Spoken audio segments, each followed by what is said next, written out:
Alright, here we've got all of our parts that come in the fog light assembly kit. We have our left and right fog light covers, color matched for whatever color you ordered. And then we've got some clips and bolts right here. These are for installing the fog light into the bumper. Pretty simple right there. There's also the fuse in there for your turn signal switch. And then we've got our two fog lights right here, brand new. Plug right in right there, and be sweet, get those in. And there's the other one right there. And then last but not least, our turn signal switch with the fog light option right there. And so we'll be installing that today. And let's get right on into it. Okay, the only tools you're going to need for this job are a couple screwdrivers. You can get away with one, but I use this one. It's just a little smaller. And then this one has a magnetic tip. So that helped out with getting a couple of those screws back in there. But yeah, pretty simple. Safety first. Got to disconnect the battery. Now we're getting in the car. I moved my seat back all the way just for a little more working room. It's up to you.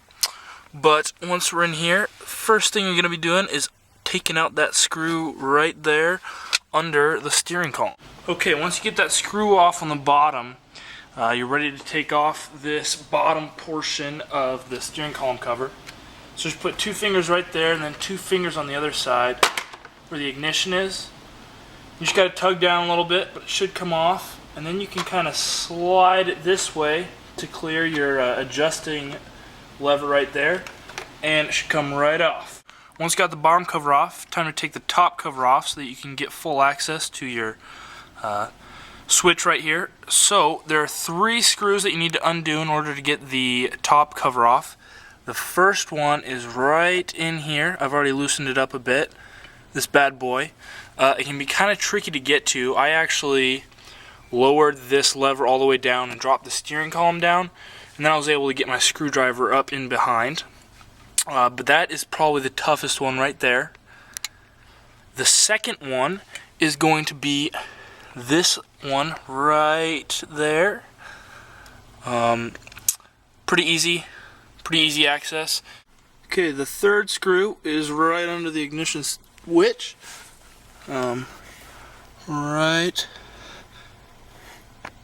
Right there. It's kind of blurry, but just take your screwdriver right here, kind of up under this loom right there, and then you can get pretty good access right there to your screw.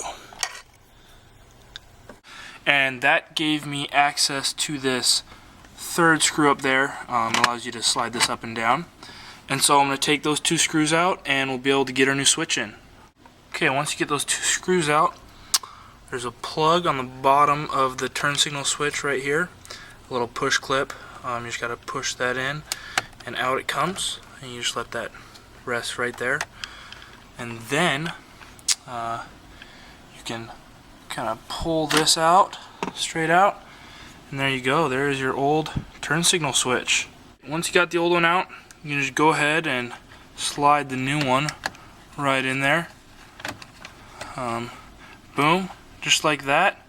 And pretty much just reverse the process. I found it very helpful to use this magnetic screwdriver. It made it a lot easier to balance the screw on the tip, and then I was able to thread it up in through all the wiring and components to get that third screw in. Not necessary, but definitely made the job a lot easier. And last but not least, got to put the relay in there. Comes in the same bag with all your bolts and clips for the fog lights. Okay, the best way I've found to put this in is to go through the fuse box right here. Pull this down like so, and then you can see in here, right there, that bottom right hole right there is where you're going to want to put your relay. And so the instructions have you taken off this whole cover piece right here, but it's easiest just to kind of wiggle your way in there and put the relay in right there. Okay, so when you put your relay in, you're going to want these two prongs right here facing to your left, left-hand drive vehicle of course, but easiest to use your left hand, put it in here, and then you can look through this hole right there and line your switch up in the bottom right hole right there, and you'll be good to go. Okay, so once you have it in, should look like that right there in that bottom right slot, and that's the final step. Suppose it could be your first, but I did it last. And alright, wraps it up for the install. Got the steering column covers back in place and all tightened up, and the fog light switch is ready to go. So I'll be getting those fog lights in next, and we'll be all set. And of course, reconnect the battery.